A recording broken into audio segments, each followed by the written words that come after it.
Satan and Demons video covered some of the strangest stories in the whole Bible, I think. And so we knew it would raise a bunch of questions. Yeah. So are we pushing it too far? Can it just actually mean a burning one? Why did God allow the Satan to live in the Garden of Eden? We don't talk about that name at all. Yeah. Where does that name come from? The angel of Yahweh. The angel of the Yahweh Lord is described appears, as Satan. stands as a Satan. Wasn't the earth created as good? It can't go back into a state it wasn't. He allows the power of the darkness to overcome him. That's why we ended the video with Jesus allowing himself to be overtaken by evil, because that is the way that he overcomes it. This one is about demon sex.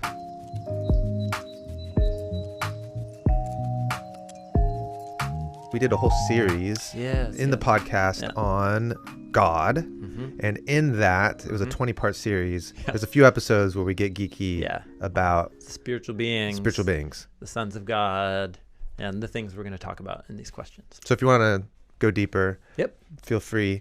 What's the first question? Why did God allow the Satan to live in the Garden of Eden, even if it was in rebellion against him? He could have said, get out. Don't be in the garden. Yeah, that's right. Okay. Yeah, so there's multiple puzzles at work in the snake. One thing to clarify, the snake is not called the Satan in that story. Right. That's a title that's going to come to be associated with this arch rebel, spiritual rebel, later on in the Hebrew Bible. So we'll just call it the snake. Okay. So there's two options. One is that the snake had its own rebellion, and that story is not narrated in Genesis, but it's presumed, and then you get the backstory later on in the Bible. Another possibility is that Genesis 3 is telling you the rebellion story of the snake and the humans simultaneously. That is his rebellion. That it's the fall of the snake and the fall of Adam and Eve in the same story. And I actually think that's there's some textual details that point in that direction. For example, the snake is introduced as a beast of the field, and it's arum in Hebrew. Crafty? Well, it gets translated crafty, but if you do a word search on arum in the Hebrew Bible, it's like under 10 other occurrences, and it's always a positive trait of being smart and shrewd, is sometimes perceptive. Yeah. It's not far from the word for wisdom. Correct. In other words, it's used a lot in the book of Proverbs, and it's a positive trait to be arum. Yeah. So the snake is introduced in the first sentence with a positive wisdom trait. It's a perceptive, clever creature. And what's interesting, that's he's said arum mikol habehemot, crafty more than all the beasts of the field. What he ends up is being arur mikol habehemot, cursed more than all the beasts of the field. So within the course of the narrative, he goes from being arum to arur, more than all the beasts. And I think that's it's a literary design. It's his Breaking Bad. Yes, yeah, totally. He's a good creature gone bad. Yeah. So this presumes what is the creature. In the video, we draw a whole bunch of design patterns from all over the Hebrew Bible that point in the direction of that snake being a spiritual being in disguise, namely one of the cherubim / seraphim. Yeah, so if the garden was a place where all of God's creatures lived, where the humans were meant to rule, correct, then it wouldn't be strange to have one of the cleverest creatures there. All the creatures are there. Yeah, the cherubim are there. We meet them at the end of chapter 3. We know their garden. So Adam and Eve are hanging out with creatures. With heavenly creatures that surround the divine throne. And earthly creatures. That's the picture you get. Heavenly creatures, earthly creatures, overlapping, God's space, our space together. That's the garden. So from that perspective, God isn't like, I know this guy's trouble, but I'm going to let him in. Yeah. It's like, no, he's just part of God's good creation. Yeah, and so this is key, because sometimes the Satan figure is talked about as if he is essential evil and has always been so. Okay. So the story portrays him as a fallen creature, just like the humans are going to be fallen creatures. Yeah. He's a rebel, just like human beings are rebels. And so why did God allow the snake in the garden? Well, why did God allow humans in the garden? Because he wants to partner with other creatures Yeah. to rule heaven and earth together. And we're given a story of a twin rebellion of a spiritual being and a human being.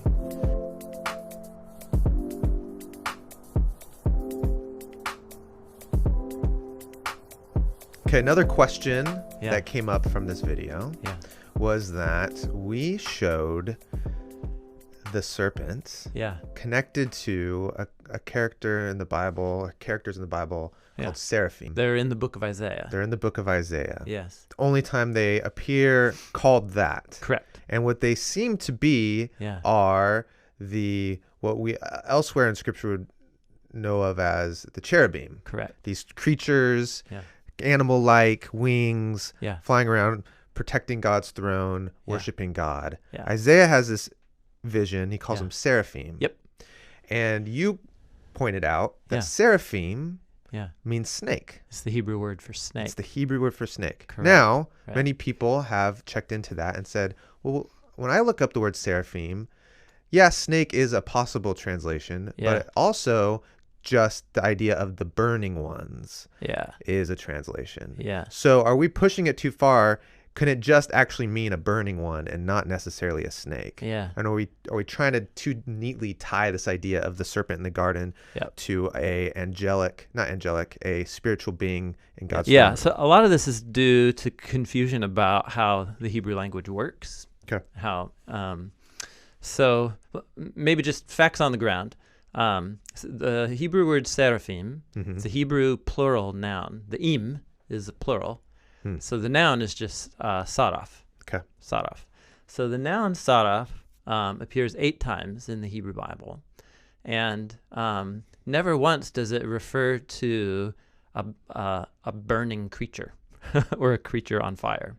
It means snake every single one of those times. In the Hebrew scriptures. In the Hebrew Bible. Every time. Yes. It means snake. If you look up the word in the standard Hebrew, Aramaic lexicon of the Old Testament, or in the classic Brown Driver Briggs Hebrew lexicon, these are dictionaries of ancient biblical Hebrew.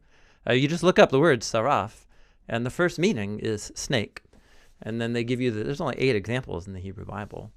It's in Numbers 21, the saraf that bite the Israelites, and then he makes a bronze saraf, Moses does, to go on a staff. Moses talks about the seraphim that bit the Israelites in the wilderness, that same story. In the book of Isaiah, he mentions these seraphim 3 times. One of them is in that vision Isaiah sees. And then in 2 other times, in Isaiah 14 and Isaiah 30, he talks about a flying seraph, a seraph with wings that flies. And it's in poetry, and he's describing a flying snake. He just says it straight up. Very clear. A flying snake, yeah. So the flying snakes occur 3 times in the book of Isaiah. But for some reason, our modern translations translate it snake in Isaiah chapters 14 and 30, but they just don't translate it in Isaiah 6. As snake. They just spell it with English letters, seraphim. But it is the standard Hebrew word for snake. Where does this idea of the burning ones come up? Why is that in some dictionaries? So the Hebrew words are built off of a 3-letter root. Okay. The 3-letter root, sin, resh, pe, saraf, appears in a verb, and saraf, and the verb means to set on fire, to burn. There also is a noun built off of that root, serapha, that means like burning. A burnt thing. A burnt thing, that's right. So, but the way Hebrew nouns work is they'll build different words off of a 3-letter root. So the reason why these snakes are called seraphim is because they bite and they're poisonous. And I've never gotten a snake bite before. Have you ever been? You've hunted rattlesnakes. Yeah. I never have. Yeah, I've never been bit though. But it's the sensation of burning, apparently. Sure. When you get bit. Yeah. So a burning snake makes perfect sense. It's a venomous snake. Right. Yeah. So those ideas are connected. Correct. Yeah. So seraph means snake. Yep. But as a verb, it means burning. To burn. Yeah. To burn. Correct. And then you said there's a time where it's also used as a noun to mean. There's a different noun that's not seraphim. Oh, it's not seraphim. Serapha. that can refer to burning as a noun. Okay. But But that still begs the question then, why is it that you open dictionary and seraphim, Yeah. sometimes it says the burning ones? Is that just Yeah. tradition? There's no dictionary of biblical Hebrew that I know of that has burning one as a meaning for there isn't. the entry of seraphim. Oh, No. okay. You No. look it up in a Hebrew dictionary and it's going to say snake. Yeah, correct. Okay. Some people use an older tool from the 19th century called Strong's Concordance. And I did look that up, and actually here, real quick.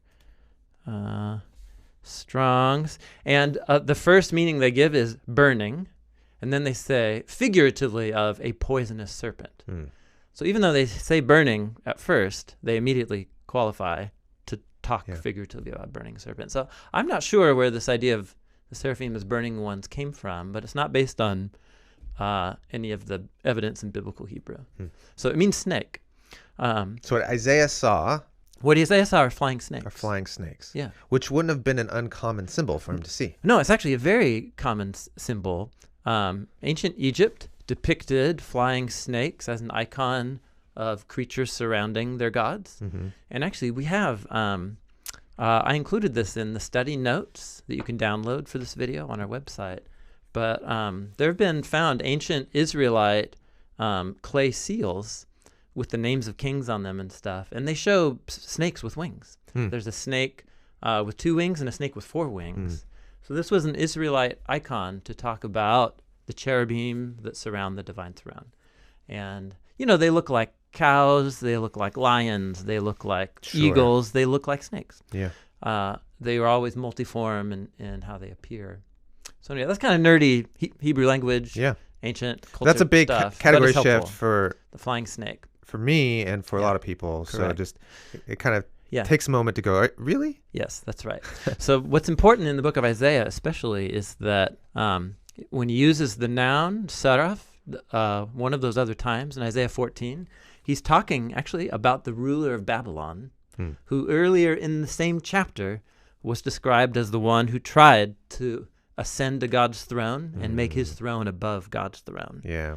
So this is a connected image. Yeah, so Isaiah 14 is actually tracking and linking into the Genesis 3 story and trying to help us see that that snake was a heavenly being that disguised itself to deceive the humans and was actually trying to make a power grab and trying to get the humans to do the same. So Isaiah 14 it's intentional that the word snake appears there in connection with the ruler Babylon, modeled after the Genesis 3 story.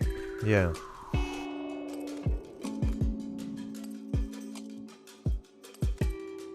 So we got this character we meet in Genesis 3, a snake. Yep, a snake. And we've connected it to the vision that Isaiah has of these spiritual beings. And so you get this picture of a rebellion. A spiritual being who's rebelled and who is now trying to deceive the humans, successfully deceives the humans into rebelling.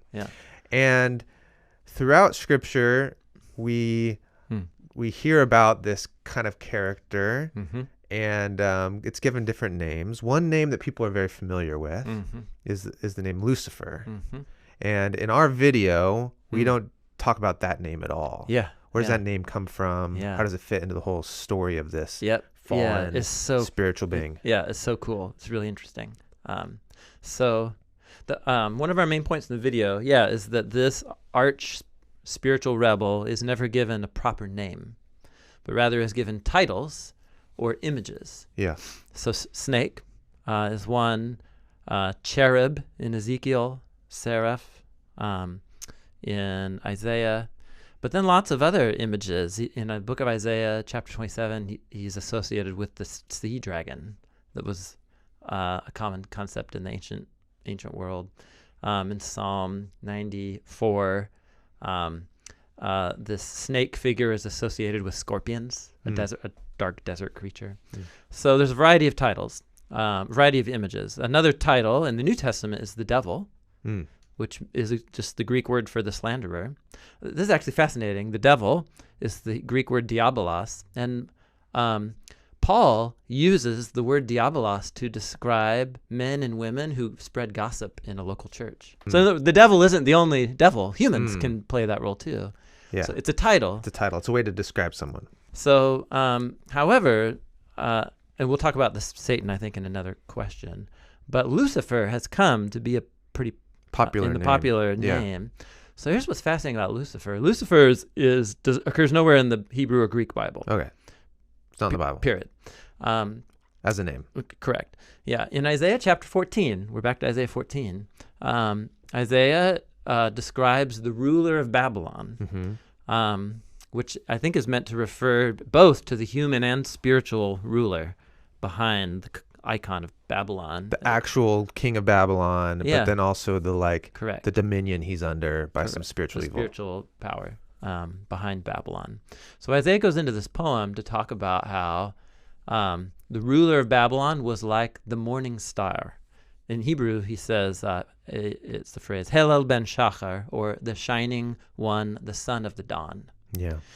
This is brilliant on Isaiah's part. Isaiah This is Jupiter, right? Venus. Or Venus. Yeah. Yeah. So he's tapping into, astronomical phenomenon Yeah. of the last star that hangs on Yeah, the brightest star. from the sunrise. Yeah. So the one that hangs on the longest as the sun rises. So we call it Venus today. It's had lots of names, that planet has. But it's developed a lot of stories and mythologies in many cultures about the star that hangs on to in rebellion against the sun. I can outlast The last you. stand. Yeah, totally, the last stand.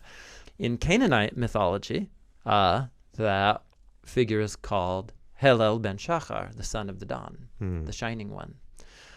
So what Isaiah is doing is he's actually tapping into a well-known story in Canaanite culture, and but he's also adapting it in light of the Genesis 3 story of the arch rebel who wants to ascend to God's throne and rule in God's place. Yeah.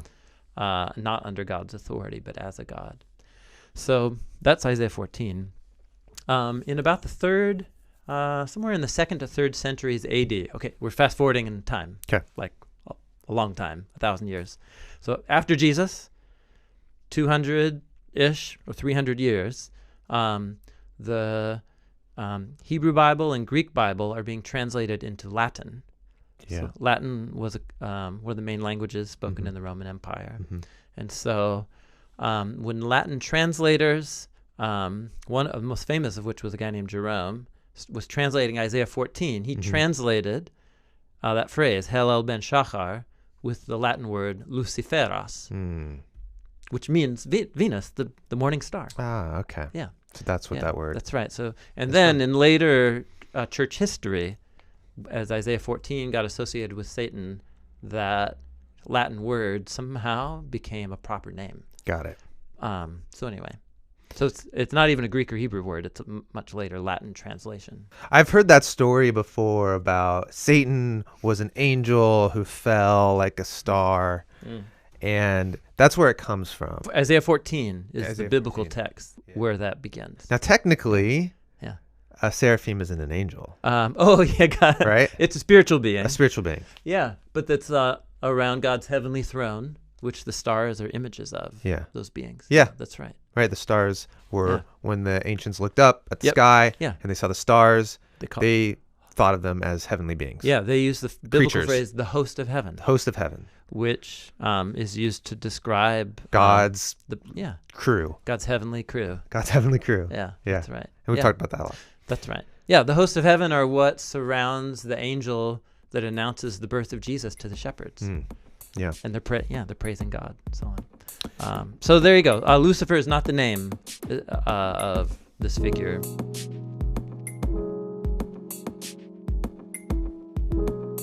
We talked about this spiritual being in rebellion. Lucifer, we just talked about where that name came from. But there's other names. And the most common name is Satan. Yeah, one of the most common. What were you thinking? Oh, in popular culture. In popular culture. Oh, I see. Yeah, Sure. not sure. not in the scriptures. Yeah, people don't use the word the devil as much as Satan. If I were to talk about this character, I sounds would- like a name. Satan. Sounds like a name. Yeah.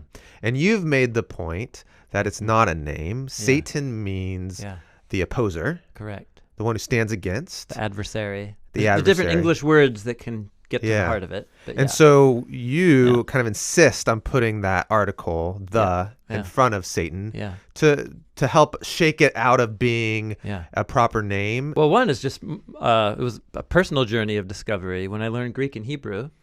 And I noticed that every time that word refers to the spiritual arch rebel, it has the word "the" in front of it in Old Testament Hebrew and in the Greek New Testament.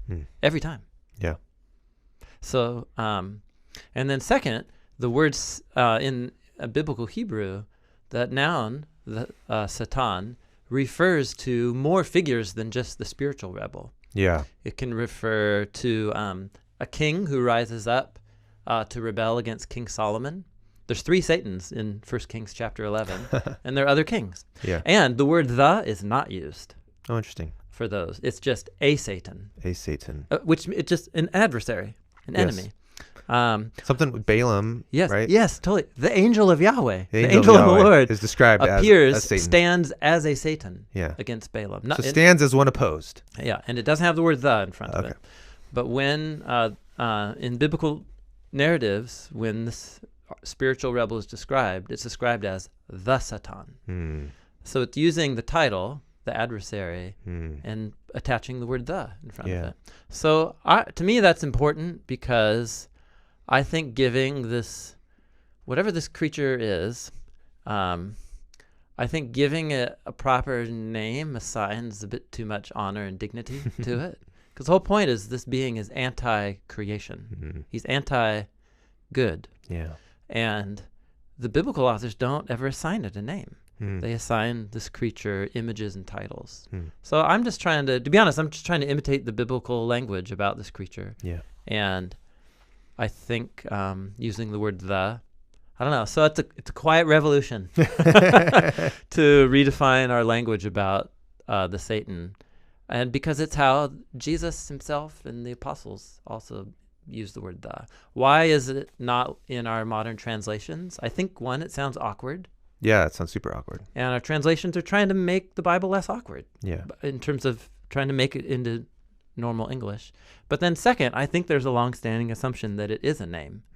And so translators don't want to, upset the boat too much and put obstacles in the way of readers. And so they just don't represent the word "the" in English, which I think that's unfortunate. I think we miss out on some important things at work. What I think I like about also pulling back and allowing that not be the name is then it also helps with how we describe this creature as a portrait of many things. A mosaic. A mosaic. A collage of terrible things. Yeah, because while the Bible does describe this as a creature, to imagine it as a creature that we can understand or have categories for, like I'm a creature or like a animal in the zoo is a creature, it's going to be different. In the same way that I can't fully appreciate what a cherubim or seraphim is. Yeah, that's right. What is it for something in such a state of rebellion that it's anti-everything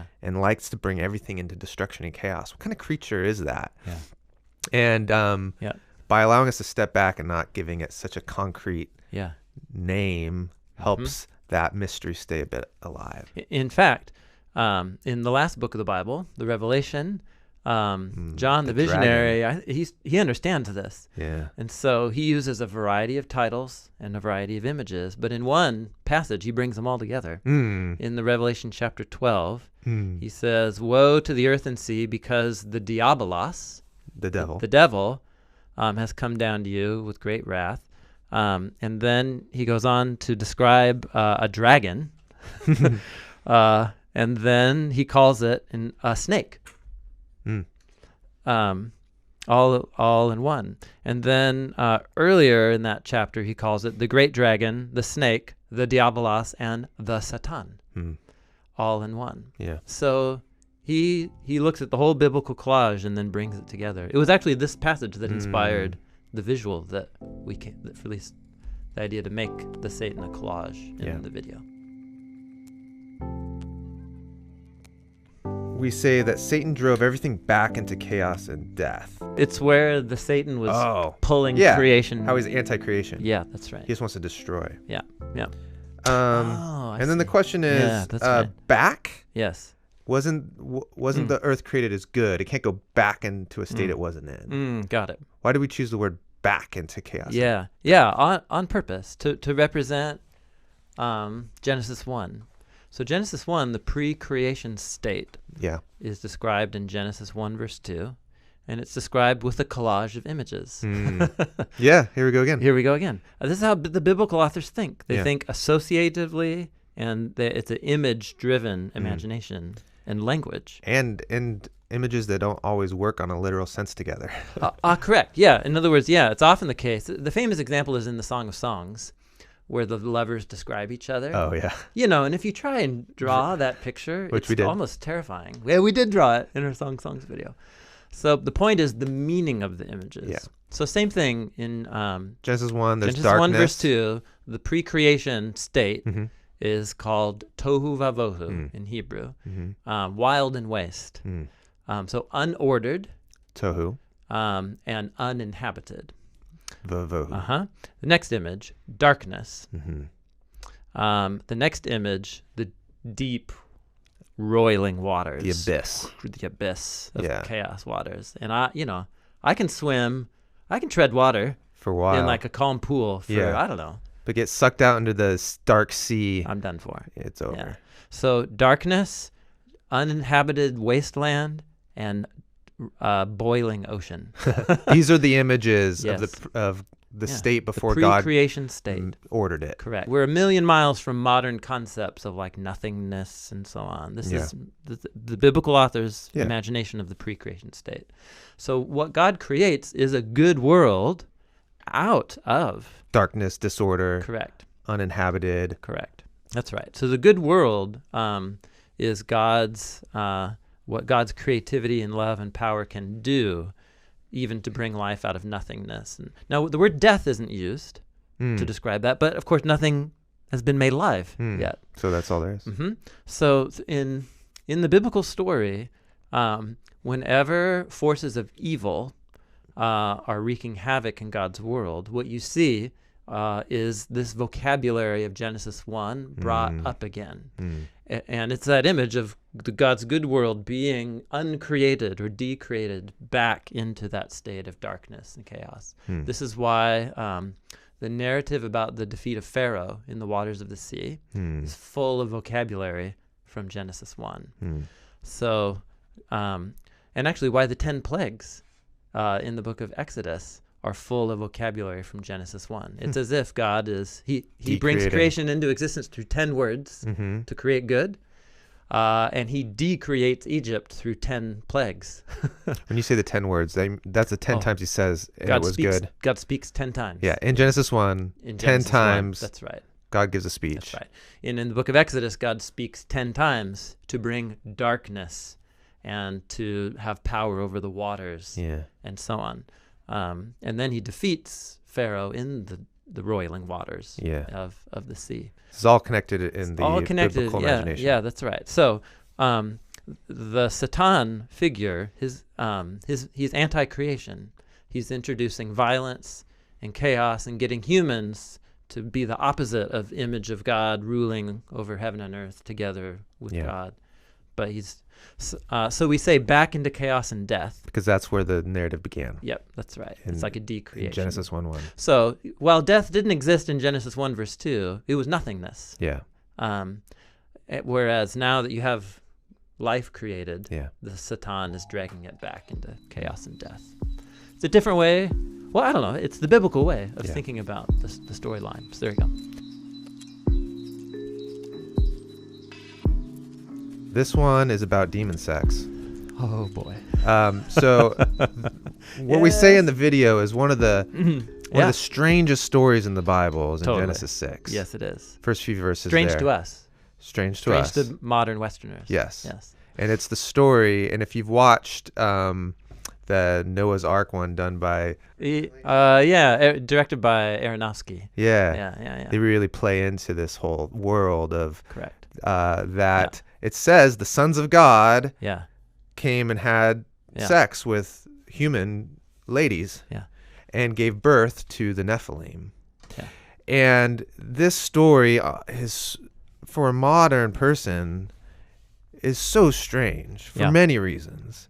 Now, what we do in the video is we explain, look, in the ancient world, these civilizations, these powerful civilizations, many of them had in their mythology that they were founded by half god, half man, kind of warrior kings that are giant. Giant, and they're big. Yep. And in fact, you can start to trace that theme and see that they are all over the biblical narrative in the Old Testament. So we talk about that and how then this part of Genesis just smacks of this like political theology of just like, hey, those warrior kings that they're bad news. Yeah, they're not to be worshipped or honored. They're not awesome. They're like, they're demon possessed, essentially. If you want to take it literally, they are the spawn of fallen spiritual beings. You take it figuratively, and they're possessed by it. Now, let's talk about it literally for a second. How do demons have sex with women? I mean, they're a completely different type of being. They don't. Do they have sexual organs? The whole thing. So how does that work? How does that work? Yeah, that's right. Okay, well, let's step back. The biblical storyline, the biblical view of the world, assumes that heaven and earth are distinct spheres, but that are meant to overlap and occasionally do. And so the spiritual beings. It's hard because our English word spiritual means now non-physical. That's not true in the biblical view of the world. Spiritual beings take on physical form at many points of the biblical story. So let's just talk about the good ones. Right? So, like the cherubim in the garden. Cherubim in the garden, They were guarding the garden. They weren't just some like hologram there. Yeah, totally. They were actual beasts. They kill you. Right? Yeah, presumably. I mean, what if they're guards? If they're like bouncers, if they're going to Eden, like the Eden whole point bouncers. is that they won't let you in. So think about other good ones. When these three, what are called the three men, visit Abraham in Genesis chapter 18. We're told in Genesis 19 that two of them are angels. And they sat down, and Abraham made them a meal, and they ate together under a tree. There you go. In Genesis 19, when those two angels go to the city of Sodom and meet up with Lot, they're quite physical. Lot tells them to come in, to his house, and then the men of Sodom come and want to rape the angels. That's another strange story. And actually, we can talk about that more because the Sodom and Gomorrah story in Genesis 19 is designed as a perverted inversion of the sons of God and the women in Genesis 6. Because it's humans and spiritual beings involving sex in a destructive way. And it happens in the New Testament too. When angels appear, they take on physical appearance and can do stuff. So it's not the case that angels don't have bodies. I see. They have different kinds of bodies. And Paul talks about this in 1 Corinthians 15, right? When he says, what body is the resurrection body? And he says, well, listen, there's lots of different kinds of bodies. And he starts talking, there's the stars and birds and creatures and humans. So in the biblical imagination, spiritual beings have bodies. They are different kinds of bodies. So they're not like ghosts in the way we think of spirits and ghouls and sprites. And and listen, I'm not saying I find any of this easy to process. I find this very difficult to process. Sure. But I'm just trying to be honest with what the biblical authors are saying and what they mean. And in the Bible, spiritual beings regularly appear in physical form. And they appear like humans. They look like humans. They look like humans. Correct. So the sons of God in Genesis 6, verses 1 and 2, the sons of God is the Old Testament phrase to talk about spiritual beings. It's parallel to the host of heaven, to the phrase angels, and so on. The plain sense reading of the phrase sons of God. Okay, so that's one layer. Sorry. My brain's going to do too many things. The plain sense reading is spiritual beings sexually abuse women. They take women. And then create the Nephilim. And well, we'll talk about that in a second. Okay. So another thing is that Genesis 6 is designed according to a design pattern to imitate Genesis 3. In Genesis 3, you have a woman and a spiritual being having a conversation. The woman sees that something is good, and she takes it for herself. That's the vocabulary of Genesis 3, verse 6. Yeah. Genesis 6 comes along as an inversion. Now it's not a woman taking as she talks to a spiritual being. It's the spiritual beings see that women are good, and they take for themselves. So they're little mirrors of each other. You're supposed to see that these are dual rebellions of sorts. It's intensifying the nature and scope of the combined human and spiritual rebellion. If Genesis 3 is the first wave of spiritual human rebellion, Genesis 6 is the next wave. So one thing I'm thinking about then is that in these stories in Genesis 1 through 11, the rebellions are always have a spiritual component. Yeah. And that's just something I don't generally that's right. really dwell Actually, on. think it through. The three ways of rebellion are the garden with the snake and the woman. Yeah. Genesis 6, which is the lead up to the flood story. Yeah. And that's right after you finish the story about Cain and Lamech building this city built on human bloodshed. Yeah. So you get outside the garden, you get another human and spiritual rebellion. And then you get to Babylon. Yeah. And what's foregrounded is the human rebellion, and you have to wait till later in the narrative till you see that was also a spiritual rebellion. That Babylon itself was the building also. Of Babylon. So all three steps of Genesis 1 to 11, chapters 4 and 6, chapter 11, are combined human and spiritual rebellions. Yeah. So that's the broader context. Okay. So it's not strange in the biblical story what's happening. It's tragic. Yeah. But it's within the imagination. The last confirmation is Jesus' brother, Jude, who wrote an epistle, short letter in the New Testament. And he actually pairs these stories together, the story of the sons of God and Sodom and Gomorrah, interestingly. He does. He does. He sees them as design patterns with each other. He talks about angels who didn't keep their own domain, but abandoned their proper abode.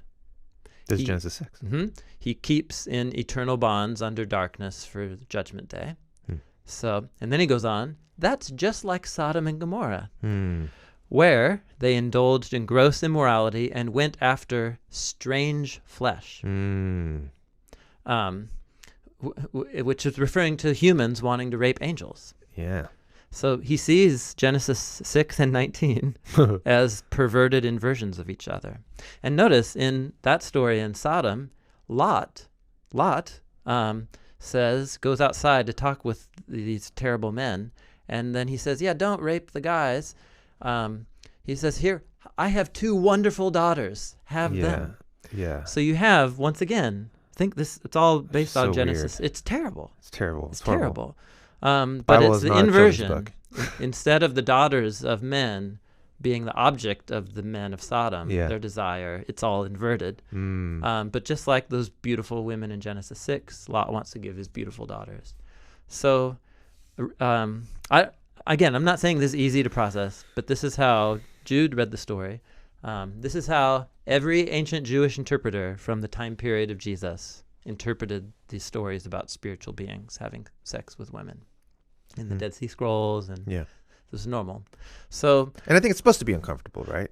It's crazy. Yeah, it's not like, ancient people so primitive. Yeah, and it's crazy. Yeah, but they also lived in a world where it was normal for the ancient empires around them to claim that they're that heritage, founders and kings. Yeah, so the most famous one of these is a guy named Gilgamesh.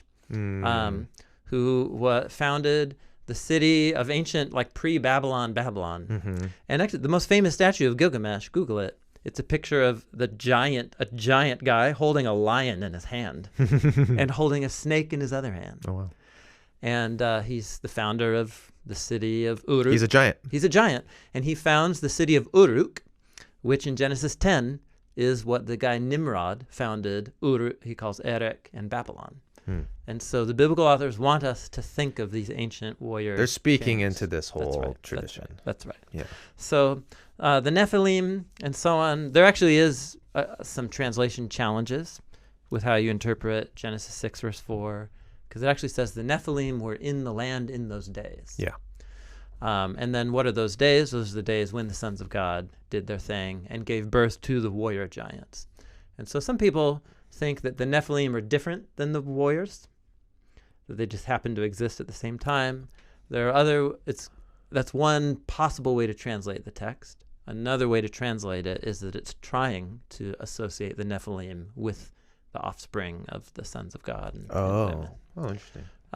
Okay. And I mean, uniform, all of the earliest interpretations in Jesus' day, in the Dead Sea Scrolls, in the book of First Enoch, in the book of Jubilees, the Wisdom of Ben Sira, and Jesus' brother all read those stories as this screwed up merging of the sons of God and women produced the mutant warrior kings of old. So it's actually the most plain sense reading, and it's the way most people took it in the early centuries. It was only, I think, later, as Christian leaders got offended by the sheer craziness of how it sounds, that other interpretations started to develop.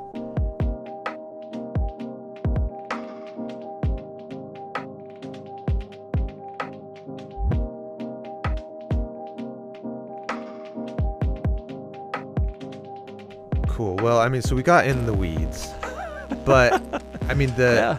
But I think the takeaway is that Yeah. as the Bible wrestles through Yeah. spiritual evil, Yeah. it believes that it exists and it's Yeah. powerful, and Yeah. that it combines with the human rebellion. Yeah. It's never working independently of humans. It's always intertwined Yeah. with human rebellion. Yeah. Yes. That's how it manifests itself in the world. Yeah. That's and right. that there's this twin rebellion Yeah. of Satan, Yeah. and the humans Yeah. working together. Mhm. And that's something that at the Bible Project we've been really taking on board, to use your language, to not be just complete modernists and be like, well, the spiritual realm we can just maybe ignore or just minimize. Yeah. But the Bible seems to think this is really, really important. Let's wrestle through this. Yeah. Once we get into there, man, there's a lot. There's a So lot. we got into the weeds Yeah. in order to dispel some Yeah. ideas, Yeah. reconstruct some new ideas. Yeah. But then the purpose is to take seriously that you can actually participate with evil in a way that is destructive. Yeah, the biblical story is giving us a really robust depiction of spiritual evil and how it's fully intertwined with human rebellion and evil. It's easy to reject a lot of this for modern readers because they associate it with, Satanism or witchcraft or something with a pentagram on it. And that's not what the biblical authors are trying to say. The twin spiritual human rebellion of Babylon is a political economic system. It's a cultural system. In the book of Revelation, Babylon is talked about as being the merchant of the whole world, the economic engine of the whole world, including slavery. And that's what gets brought down, when Babylon falls. And so the biblical authors want us to imagine that we're all inhabiting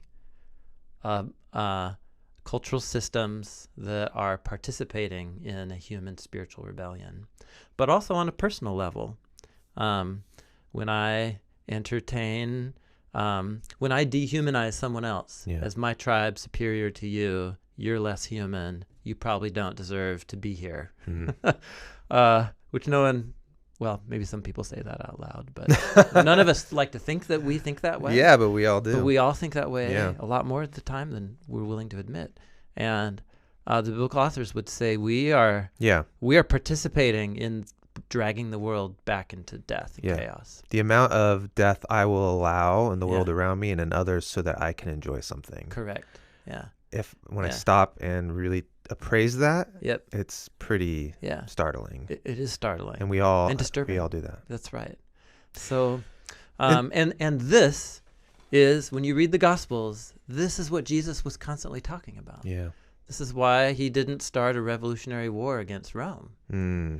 Because Rome was captive to something greater. Yeah, he went out to the desert for 40 days to conquer the real enemy that was tempting him to take the kingdom of God over the world, but through violent force. Yeah. And he resisted that, and he went about confronting a spiritual enemy that had captured a lot of people's bodies and minds and hearts.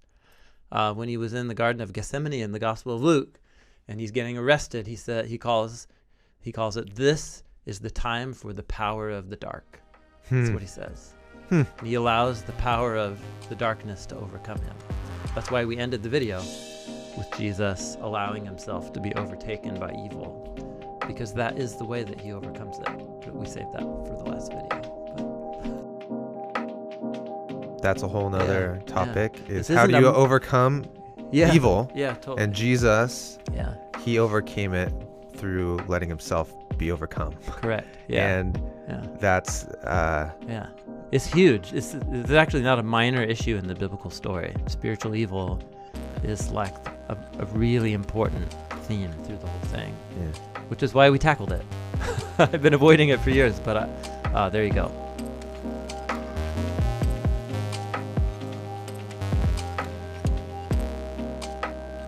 there's study notes. We have study You compiled notes for study every notes. one of the videos, and I have recommended readings and books and resources for each one of the videos. So use those as a next step resource if you want to learn more.